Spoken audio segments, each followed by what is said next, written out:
Hello my friends and welcome to Yu-Gi-Oh! Master SP Deck Challenge Deck Overviews Part 13 of the series. So, before I begin, please like, share, and subscribe, and consider ringing the notification bell either for regular content or for all my content. You can do so by clicking the bell and selecting regular, personalized, which will notify you of all the content you watch the most, or all, which will notify you of all my videos as they come out. Right now I'm just doing Master, so if you're really liking Master, maybe it doesn't matter too much, but you can always change it later on if I decide to take things in a different route. Anyway, before I go into the decks, I'll show you a few missions. So yeah, this is the Road to Worlds campaign missions that I can be getting, so I'll collect them one at a time. I was waiting until I got them all. Pretty cool. This is a royal finish for the full arm master, but it's really only useful if you're actually playing a Blackwing deck. Otherwise, you may not be able to bring out super easily.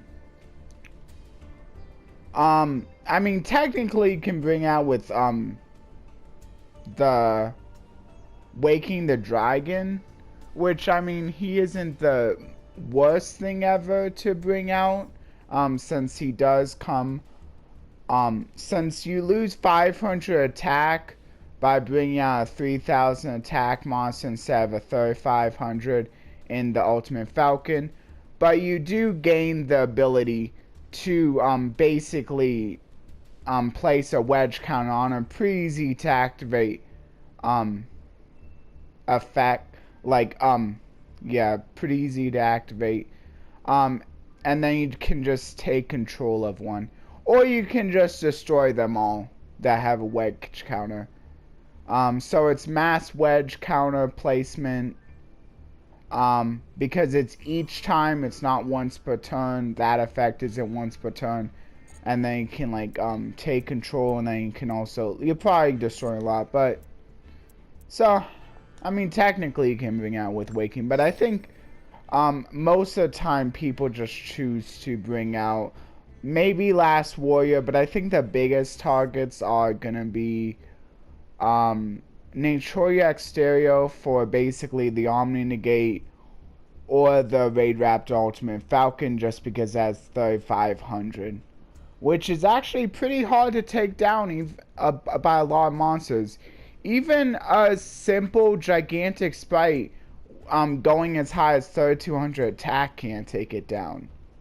It would need a little bit more of a boost if it would be hoping to take it down. So actually it's still kind of prevalent. That 3500 attack is just enough. While like this thing would go down to the gigantic Spright. And this doesn't even negate the effects either.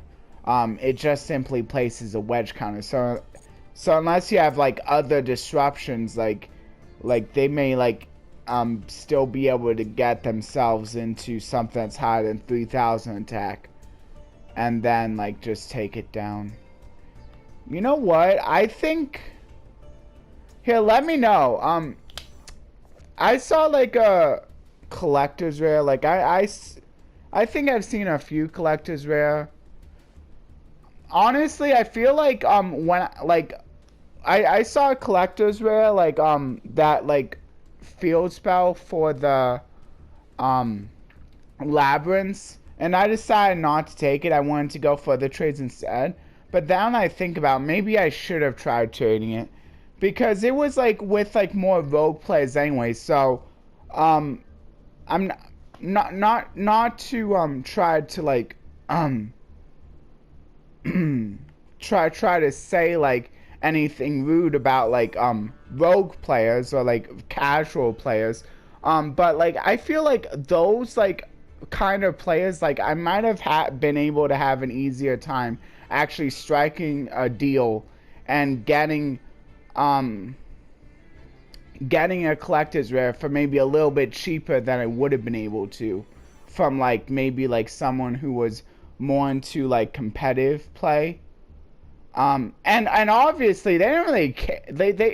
They were constantly saying like how like they didn't really care like about the trades they were giving me. So I feel like a lot of things in my favor, but I just was like, I don't really need the collector's rare. I'd rather get like more quantity. But I wonder if that was actually a good idea, because that may have been one of my few chances I would have been able to get a collector's rare, and not have too hard of a time of getting it. I don't know. I mean, I guess like maybe it's too late now. Maybe if I see them again, I can like try again if they still have it. But I mean, live and learn. Sometimes stuff like that is gonna happen. I'm not sure if that was a good idea or not. But yeah, anyway, does anyone think that Royal Finish in this game look like collector's rare? I'm not sure if that was the intent. I think actually it kinda maybe like, yeah, actually, yeah, I think like collector's rare might be the closest to like what it would look like.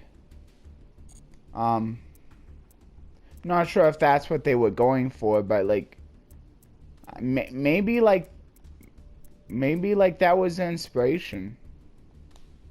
Anyway, let's see the icon now. So of course the icon also matching the full on master. So that's pretty cool. You can feel free to read the story if you'd like. Actually, I'll read it. An icon depicting a black-winged birdman bound in heavy armor. His bond with his allies at his heart, an accomplishment at hand. The black-winged storm once again takes to the sky to pursue a new path. Of course, Blackwing, kind of like, putting, like, giving a nod to the Blackwing dragon. Anyway, 200 more gems and 100 more gems. Yeah. And here's another thing I wanted to show you. Not really this, but yeah, the WCS is like on. I'm not sure how there's a difference between this and a Duelist Cup.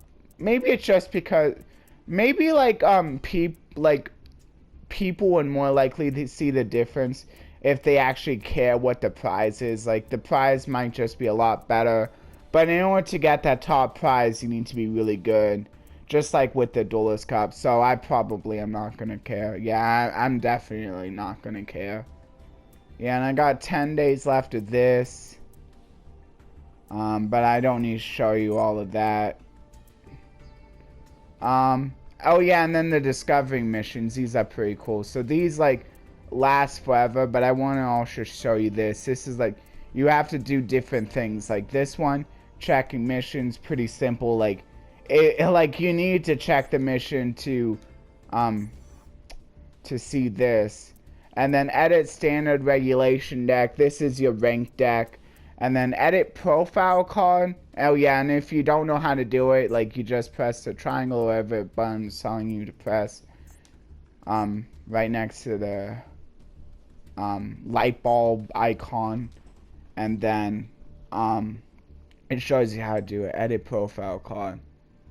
And of course it's showing rookie because like maybe like that's the more likely. Well, no, it's showing rookie ranked. Maybe that's because like they figure like that's kind of rude. Like they think like I'm a rookie just because I want to get a hint on how to do this. Maybe I forgot. Profile card. Hopefully I know how to do this. Dang it. Did I ever do this? Man, maybe I am a rookie at heart. I mean, my icon says that I'm gold, but maybe they're trying to say I'm still a rookie at heart. Check your profile. Yeah, you can check your profile from the profile button on the home screen. It's telling you to edit profile card. What? Oh, I guess that means just edit your oh, that little thing is your profile card. Oh, so basically editing anything. I guess I could change this up. I think I'm using Ava Max, so I'll change it to Ava Max. Yeah, let's actually, I technically am using Malfi, so yeah, I'll change it to Malfi. There you go. There we go. There it was. Yeah, I didn't realize that was what it was called. That like thing was called a profile card. Wow. Okay, and then change deck accessories. This is pretty easy. I don't think you can change a deck accessory for the event, so you'll just change it for the ranked. It's a little upsetting that I can't change it for the event. Yeah. So I'll just have to go into my regular deck and change it that way. Okay. Yeah. Actually, no. No, I can change it for the event. I just need to do it from the deck. I kind of wish you could do it from the event itself. Oh, wait. All I can change is my 3 cards. I'm just going to do it for the regular Nimble Spright. Let's see. Anything that I want to change? You know what? Maybe the Protector Water. Do that. There. Good enough.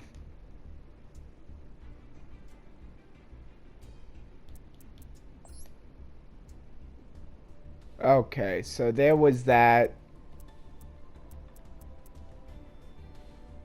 And then open Duel Pass menu. This is pretty easy. See, they're all pretty easy. I mean, I probably didn't even have to like look at the icon, but I still like did it for you. Mostly it was for you guys. The only thing I had a little bit of trouble with was the profile card thing, just because I didn't realize that's what it was called. Of course, I'm not going to collect the rewards until I actually get to 100 on the Duel Pass.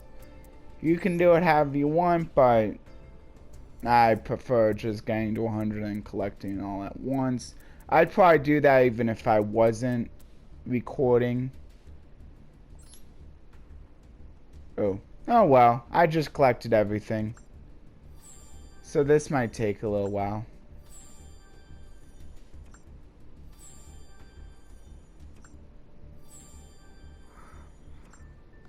Yeah, and then you don't have to worry too much about those. They're pretty easy for anyone to accomplish. But yes, yeah, now I can't get a good look at that. Hey, a new deck box, that's kind of cool. And then I got the Explorer tile, and then another duelist that's Visa Starfrost. Right there. And then swords, which I'm probably never gonna use. I mean, nobody ever uses swords, so that's kind of a crappy pickup. But I mean, it makes sense for something that, for getting it through a mission that anybody can do. It's not supposed to be like a terrific pickup. Although the icon is kind of cool. Oh yeah, this is the reward tickets for the championship qualifiers. Is this any better than the Duelist Cup rewards? Let's see. Cicada King, not too bad. It negates effects pretty good in like digital bugs, other rank 3 insect decks, but I think digital bugs probably the biggest. Trying gas is really good for nurse burn, so I mean these look pretty decent. A few of these at least. This one I think actually sees play in a few synchro decks. Yeah. You could potentially draw quite a few cards. Penguin Brave, pretty good for this is really good for penguins. If you're running penguins, you run one Penguin Brave. You can even run it in other decks that use face down defense position. But if you're not really running in penguins, I mean, I guess you could use it in other water flip decks, but I think like really the only prevalent one is like penguins right now. But maybe if there were ever like a water flip deck, like it would also be good for that, since it allows you a quick effect. Flip a face down water monster you control face up. Actually, that's Subterrors, but like Subterrors don't really go into a lot of synchros, so like it's not even really good for that. Because I'm pretty sure Subterrors are water. Yeah. But like if you're just running a normal flip deck without like really any water flip monsters, like you're really only using it for the not being able to target them with card effects, which is kind of neat, just giving a board spread non-targeting effect. But like, is it really worth going into a synchro just for that? I'm not sure. I don't think so. Probably not. I mean, but like in penguins, it's really good. And even like if there were like ever water flip decks and you like aren't playing it for special summoning a penguin from the deck, I mean, I'm thinking like if you're like running a water flip deck in the future, maybe just play a few penguins. I mean, if you can go, because you don't need to use the penguin to go into this, but like you can go into this and then just special summon a penguin. So like really like maybe just play one, just so like you have a target to special summon. So you actually make some use. And then Assault Blackwing, probably going to be kind of hard to go into it because it's level 2. Yeah. I think like a lot of these other cards probably not really that great. And the rares are pretty easy to craft anyway. But of course there's a few Blackwings to give it up to the new Blackwing structure deck that is now out. But yeah, no, like, I mean, I don't think Blackwings would really care much about these guys. I mean, this is like pretty good if you can actually get 3 level 6 monsters out. So, and like Rika's might be able to do that. So maybe like you could like run this in Rika's. Maybe this would be fairly good for Cybers, although I don't think Cybers decks really play that all too much. This is kind of good, I guess, in like maybe like some Cyberstein variants. Like if you're trying to burn your opponent to death, that it might still work. But yeah. Okay, so now I think I spent about half of the here. I'll show you the little mate here. The new mate is bright blue, but I think I'm still just gonna use, yeah, I think I'm still just gonna use, I mean, it's pretty cool, but I think I'm still just gonna use the totally awesome. I mean, he's totally awesome up until, I think I'm just gonna use it up until the time they finally unban it. And that means I just always use totally awesome because Konami keeps refusing to unban totally awesome, and so be it. I don't think I'm switching just because they brought this out. No, I think they're trying to get me to not pay attention to the unfair banning of Totally Awesome. Like, I don't know. Like, I mean, TCG did things a little bit differently, and maybe I would have rather gone with that. If banning Spright Alpha is what it takes, I know some people may not really want that either, but I just really want Totally Awesome back. It's kind of cool, but they're not gonna distract me. I'm telling you, they didn't even make it deluxe. Like I wonder like what makes them think like some things deserve to be deluxe and some things not. Actually, I think what it is mostly just making the ones that have two or more different forms deluxe. Yeah, that's probably what it is. Yeah, and then that's the only new thing though. Nothing new for special. Still haven't bought the deck slots, but I don't think I will because I haven't really had an issue with that. So let's go into the solo mode now. And of course, the exclamation point is because I still haven't gone to a new solo mode gate, but I'm purposely holding it off until I finish these. And once again, as a reminder, the new gate is going to feature the sub-terrors. Anyway, I need to finish off the SB deck challenge, which is good because like I think maybe after this last deck I can just stop, and then that way like because I believe no I definitely didn't cover the opponent's deck. So here's the opponent's deck. I mean, I can make sure I didn't cover the opponent's deck, but I'm almost positive I did not. Yeah, the last deck I covered was the Quiet Strength, which was my deck. As a reminder, the Quiet Strength was this deck. So I think I'm just gonna cover my opponent's deck, and this time just because I don't want to I want to end it with SP deck challenge 1, all decks completed. I'm just gonna end the video a little bit early because of that, and so that way in the next video I can start up fresh with SP deck challenge part 2. The part 2 as in the solo mode gate, them calling it, oh yeah, them calling SP deck challenge part 2. Anyway, this deck is called Ultimate Ebon Magician, and the deck description reads: a Dark Magician deck that uses plenty of support cards.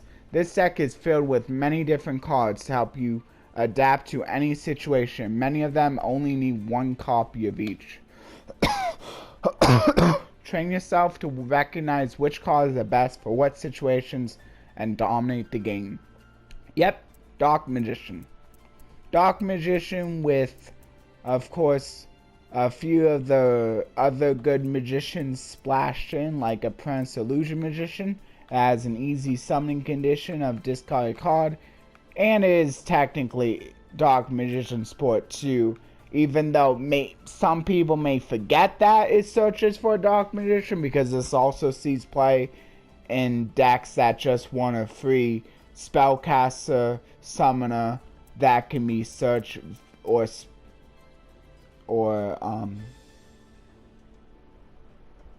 that can be easily triggered off. Wait, hold on. No, that can easily be, how does this work? Oh yeah, that can easily be sent off for Magician's Souls, so that you can like special summon this card and then like maybe get a few draws. Yeah, like by like discarding a few of your spells and traps. Primarily good in spirals, at least when the master plan was still available. Like I don't think spirals are seeing as much play now, but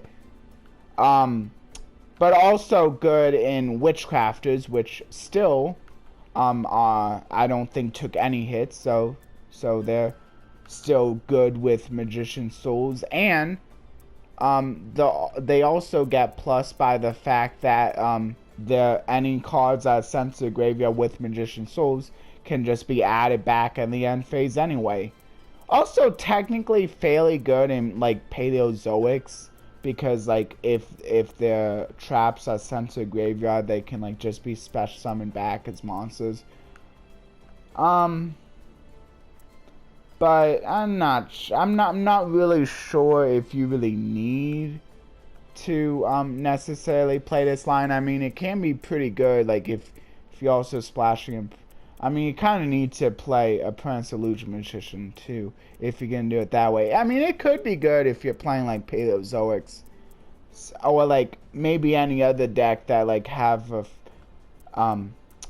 like that want the spells or traps in the graveyard. So maybe even could be good in Sky Strikers, since it helps fill up your graveyard a little bit more. But like they already have an easy enough time filling up the graveyard with spells anyway. But though technically it is. So there you go. There's another thing you can do with it if you wanted to. Okay, anyway, Dark Magician, no effect. But of course it's the backbone of any Dark Magician deck, because it starts out with higher attack than Dark Magician Go. And I mean, it really helps Dark Magician Go to gain attack on top of all the other cards she can get a boost off of.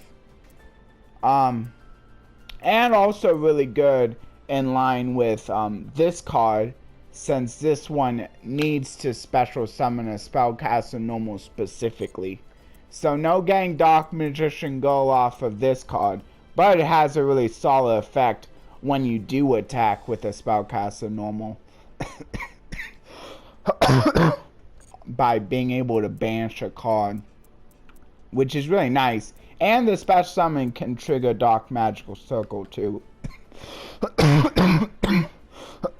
And since you can special summon and attack, this is a way you can get a spellcaster normal monster that you can attack with, even if like you use up all of your normals to bring this out. So there you go. It's just a really good card right there. Really good Exceed. Definitely one you're going to want to play. But luckily, a lot of these cards are also found in the Structure deck. So you have a little bit of easier time building up a Dark Magician deck. Of course, Apprentice Illusion Magician's unfortunately not found in it. I'm pretty sure it's not found in the Structure deck, which does stink, because this would have been a really good card too for the deck. So you're gonna have to like either like maybe there's a secret pack for it, or you can just craft these depending on how you want to do it. And then Palladium Oracle Mahar, another one that you unfortunately cannot find, I believe, in the Structure deck itself, so you're gonna have to be hunting for this as well. But this might be found in the same secret pack as the Prince Illusion Magician, assuming they are found in a secret pack. So there's that at least, if that's true. And also, special summons a Dark Magician from the hand, deck, or graveyard. So good for that reason as well. How does Eternal Soul work? Oh wait, Soul Servant.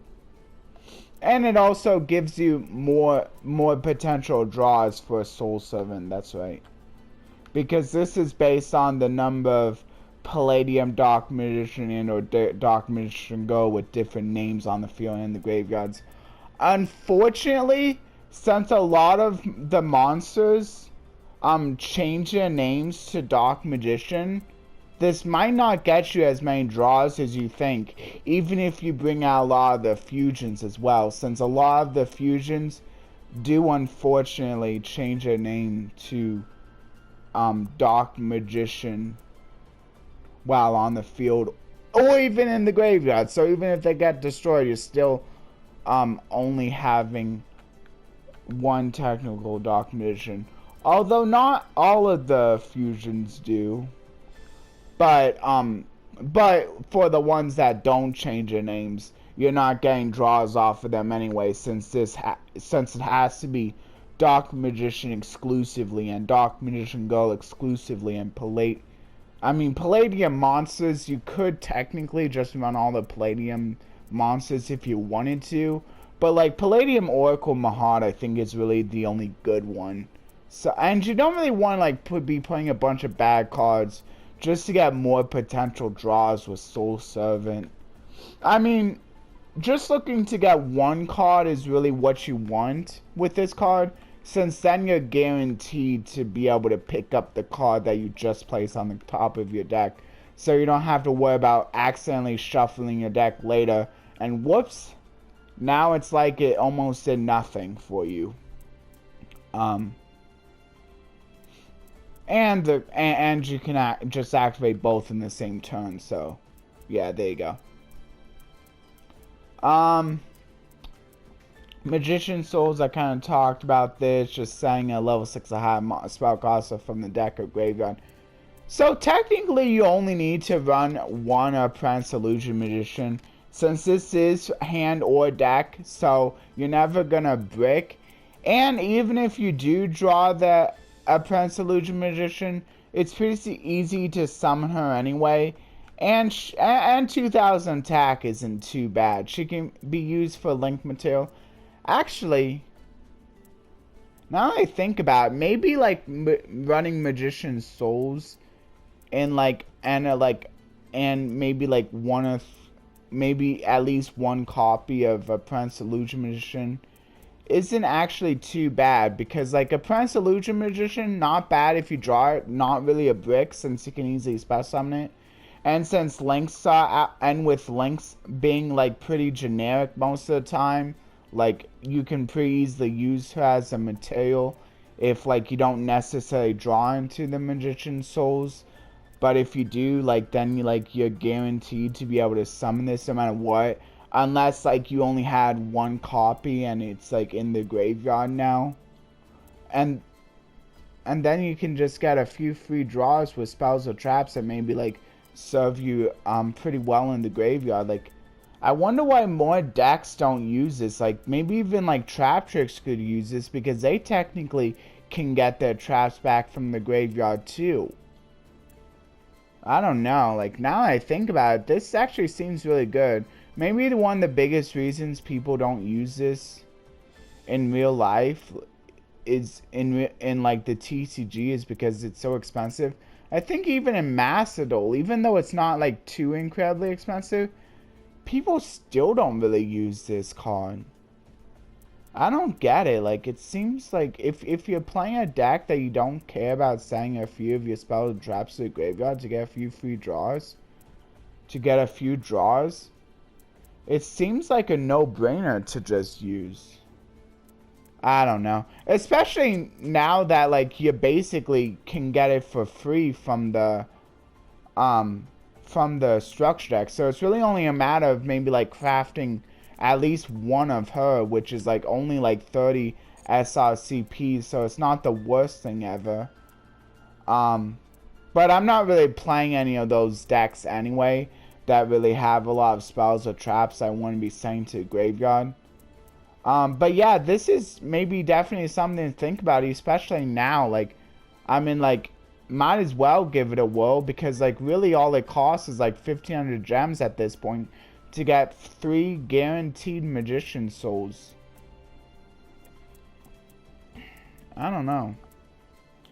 Anyway, Magician's Rod allows you to add one of the Dark Magician exclusive spells or traps, which, I mean, probably a main ad is going to be Dark Magical Circle, since this can get you like another ad as well, as long as you get a little bit lucky with your top 3 cards, which, I mean, it's another good way to guarantee that you'll be able to get quote-unquote lucky, is by using Soul Servant to pick one of those cards that you want to add off of Dark Magical Circle to the top to guarantee it.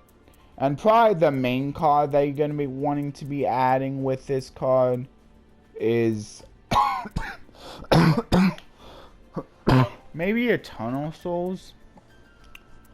Since Eternal Souls is really good, since you can special summon Dark Magician from your hand or graveyard, and it gives Dark Magician immunity to card effects, which is kind of crazy. I mean, if it's destroyed, it destroys everything. But there's even a way around that by bringing out Dark Magician, the Dragon Knight, to protect it from being destroyed.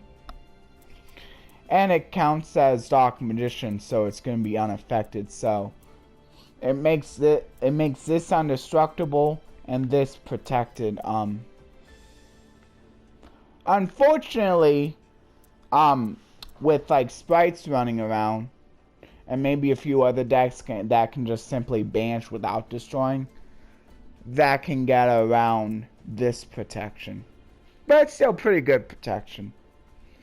Also, it can't be targeted.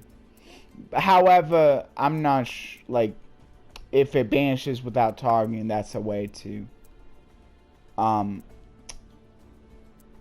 that's basically a way to make it null and void. Anyway, of course, Dark Magician Go, gaining a little bit of a boost. This can get kind of crazy with all the cards that can make the name Dark Magician while in the graveyard. This could potentially go up to pretty high attack. So, I would say maybe like run at least one Dark Magician Go, even in a real build. Since, like, I mean, having a pretty high attack for, like, later on, like, could be really good for maybe, like, taking down, like, cards that, like, are unaffected. Like, in case they run something that's unaffected that you pretty much need to destroy right now. Since I think otherwise it might be kind of hard to destroy it. I mean, you could just simply use Quintet. So, I guess, like, it's not the worst thing ever. But, I mean, I'm not sure if you're really giving up that much just playing Dark Magician Go. And it certainly is a lot easier to bring out than Quintet Magician. And maybe having this just in case. But I guess by the time, like, you can get this high enough to take it out, you might have already been able to have the means to bring out Quintet Magician. I don't know. And then I kind of already talked about this. But it also provides a little bit of a boost to your Dark spellcasters too, which is kind of cool. This attack doubles when it bows Dark, and then I already talked about the special summon effect. And then Magician of Dark Illusion, I kind of like this card as well, but like not as many people are playing this. I've been noticing. I think it gets played a lot more in Duel Links, but like a few people have been dropping this card, so I guess it's up to you whether you want to play like a copy or not. But if you're gonna play it, you probably only need to play one copy, like it's showing here. But yeah, it's kind of cool. Like you can get potential free special summons with this card. You can also get potential free special summons for your Dark Magician with this card. It's pretty cool. Monster Reborn, of course, really good card. Which can also trigger Dark Magical Circle if you target a Dark Magician. What's also cool is that, like, if you target Dark Magician, that's name, like, is also treated as Dark Magician while on the field. You also get the pop with the Dark Magic Circle, and maybe bring out something with a little bit more oomph to it, like, because of its effects. Although, if you bring out an Exceed, it's not really gonna have very much effects, because, like, it's gonna be entering without any materials, so, like, probably would rather just bring out, like, fusions, Exceeds. Even bringing out him isn't too bad, since even though he loses the protection by card effects and protection from destruction by opponent's card effects, it still does get to keep the nice, like, being able to, like, activate its 3 effects. So it's still pretty useful being summoned off of Monster Reborn. And the Dark Magic attack is pretty nice. It's basically a searchable Harpy's Feather Duster. So this is a really nice card. Looks like they're not actually running the other one. But I think that's actually a mistake that they're not running the 1,000 Knives. Since even though Thousand Knives really only destroys one monster, which does seem kind of bad comparatively, the reason why it's still worth playing is because this card can just search it, and because it's searchable, that gives it that makes it a lot better.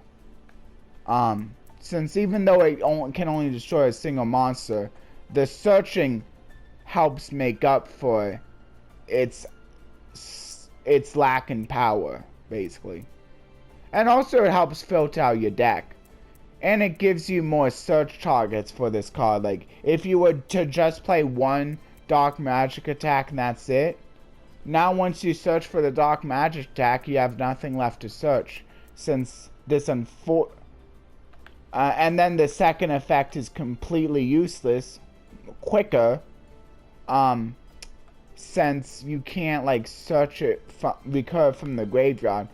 You can only search it from your deck. So unless you can somehow put it back in your deck, you're not getting any more searches.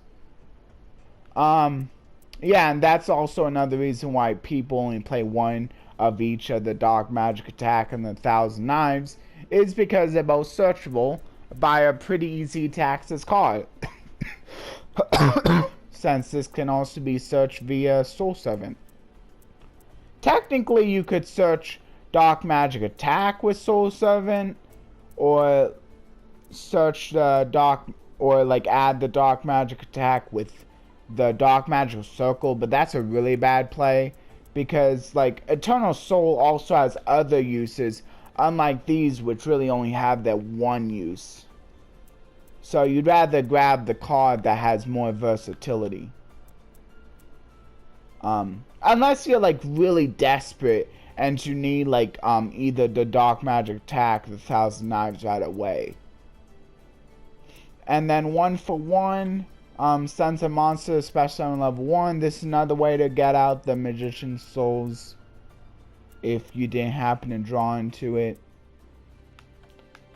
It's never a brick, since you can also just special summon from the hand. Although if it's in the hand, I mean, I guess you can, like, well, no, since it's from the deck to the graveyard. Like, you should, unless you, like, drew into... Oh, it is from the deck to the graveyard. So I guess, like, if you happen to draw all of them, you might not be able to as easily bring out. Although you could just normal summon if you really want to. Anyway, the Eye of Timaeus is being used for being able to go into a little bit extra fusion plays by triggering a Dark Magician. Yeah, and you only have to tribute Dark Magician, so you don't have to worry about the other material. So that's pretty nice.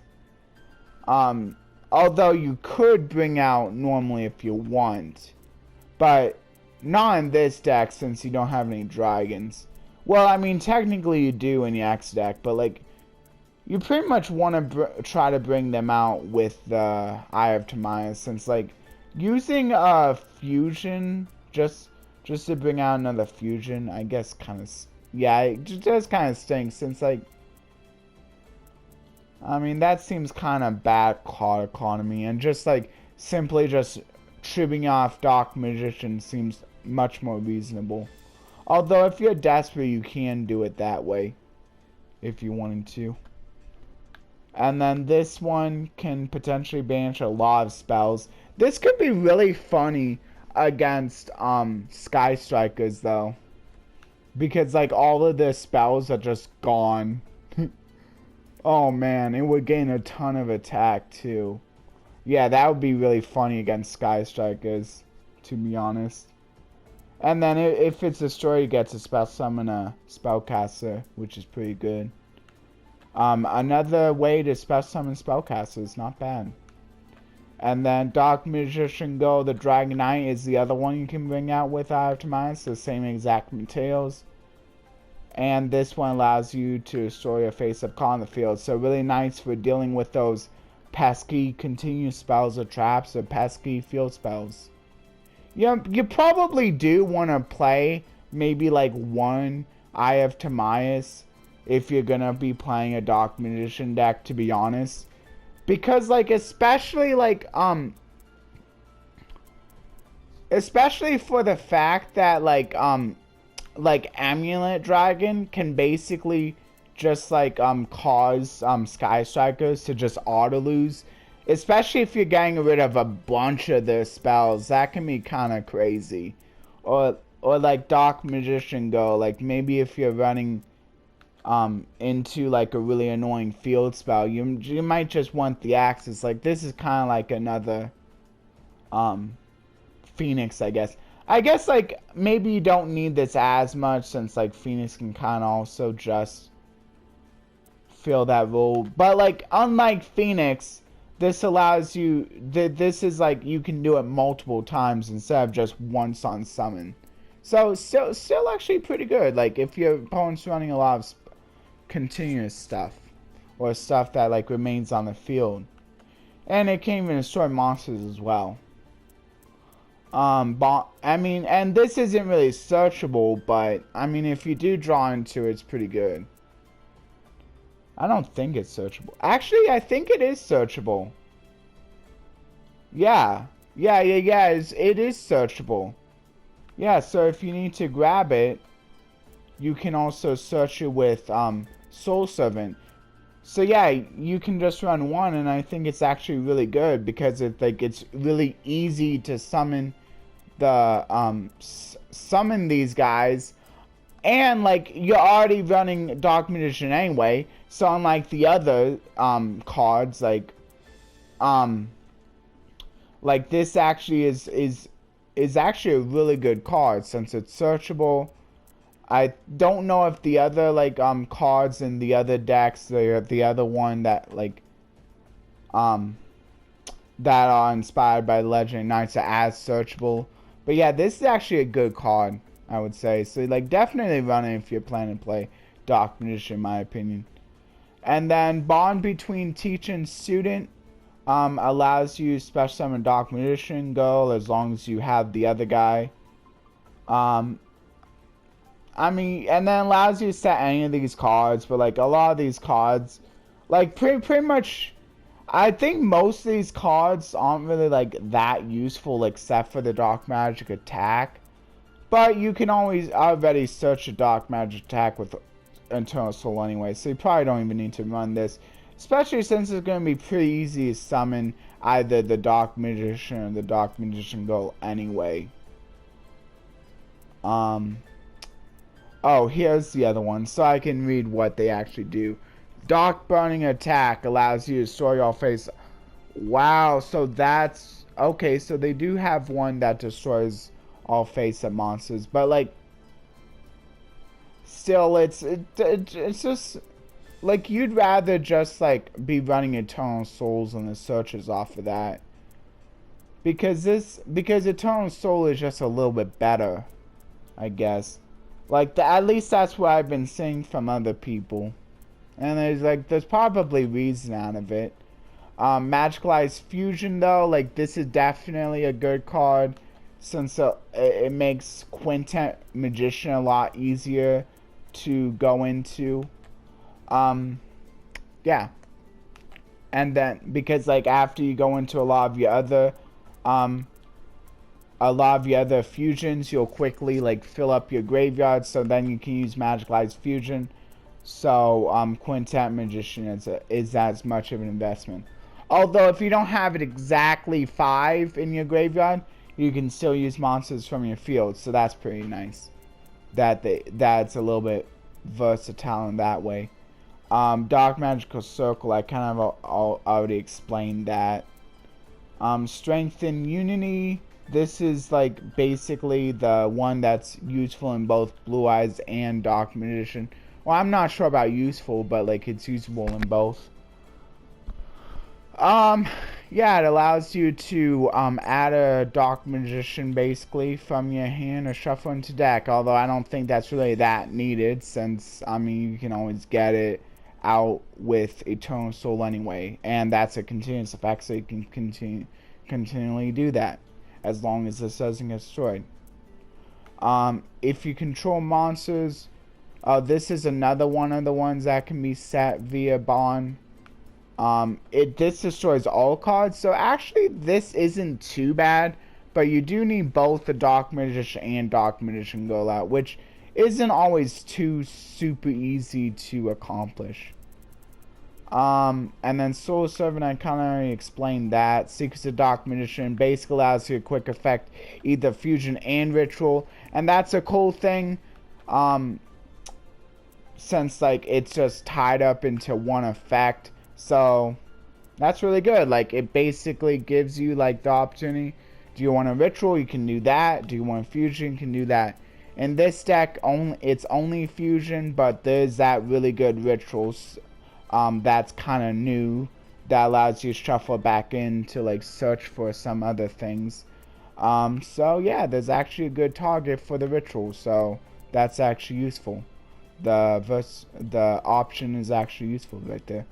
And then Dark Renewal, I think, yeah, Dark Renewal, basically you just trade out one of your spellcasters while also getting rid of one of your opponent's monsters that's been normal summoned or special summoned, and then you get to trade them out for a dark spellcaster, which is actually, I mean, this isn't really used very much either. And then Mia Force, destroying all monsters, but like, I mean, there's definitely better options. Like, you don't really want to wait until the battle phase before you can like actually activate something.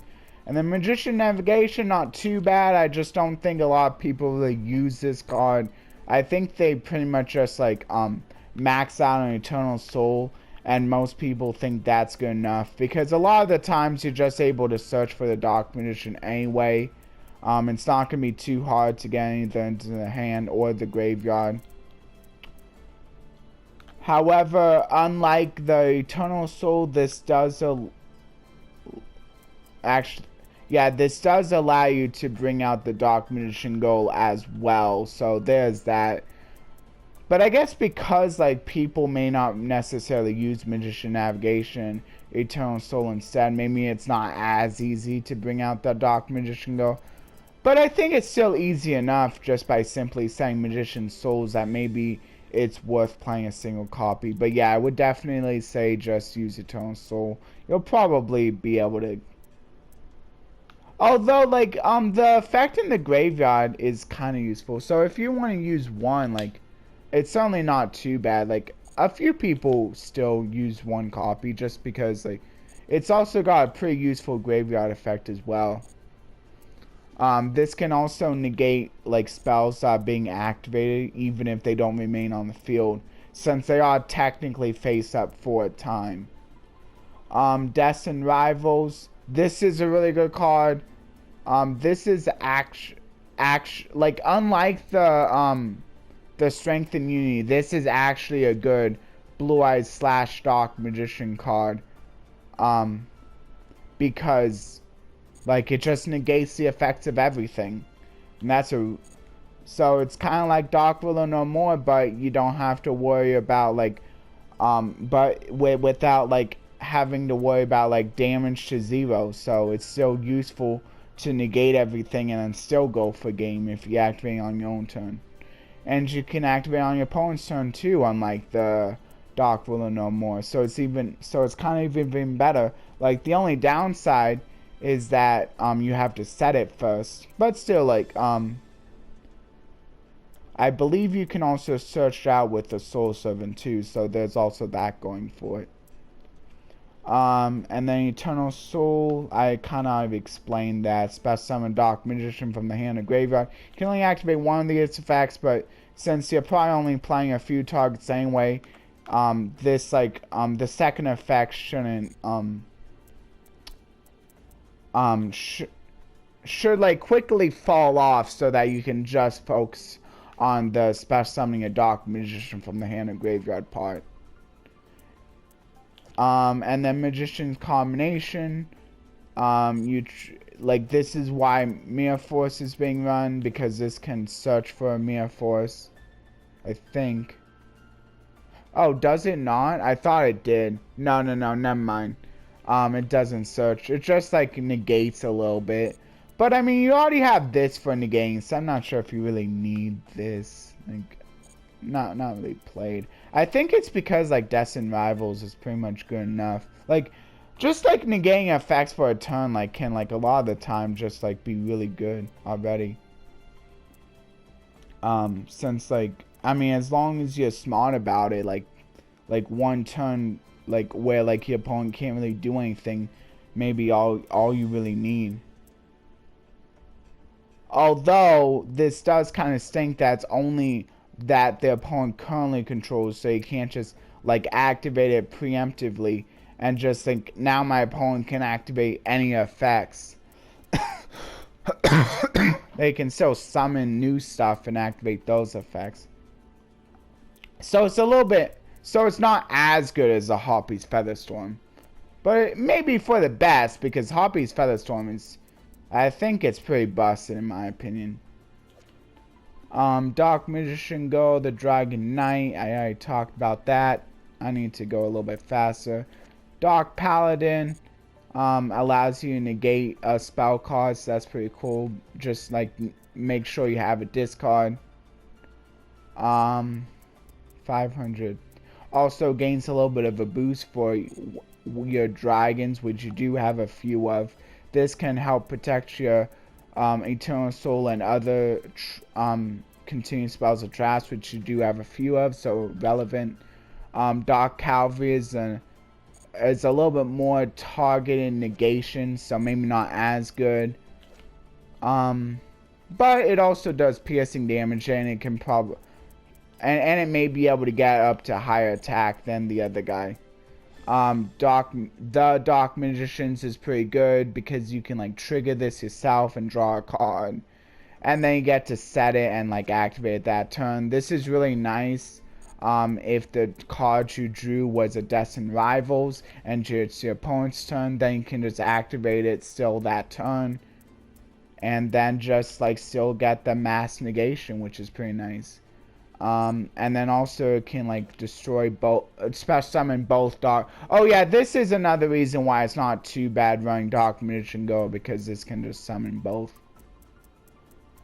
And then Quintet Magician is like basically a boss fusion, destroy everything, and then can't even be kaiju'd, and also can't be destroyed by card effects. So it's not completely unaffected, but like it basically helps protect itself against some of the more prevalent cards the opponent may try playing, but it can still be just banished without being destroyed. So there's that. And then this is another negation for spells or traps, which I don't think as many people run, but like it's still pretty useful. Although this can really only be brought out with 2 Dark Magician Goes, so actually probably not really good to run. And then Ebon Illusion Magician, really good. I already said why. Also, if you really wanted to, you could use the rank 6 to bring this out, but it should be easy enough to bring out regularly that you don't actually need to run a rank 6. And then Blacklist a Soldier, really good. There's a lot of the times when you will be able to bring it out while also being able to bring out with its protections on top of it and non-targeting. So yeah, really good in a deck that's already running a lot of easily special summonable level 7s that can also be recurred too, easily recurred. Anyway, that's going to be it for the deck profile. So I hope you guys enjoyed. I'll leave everything in the description and the as well as the pinned comment. That'll do it. Bye.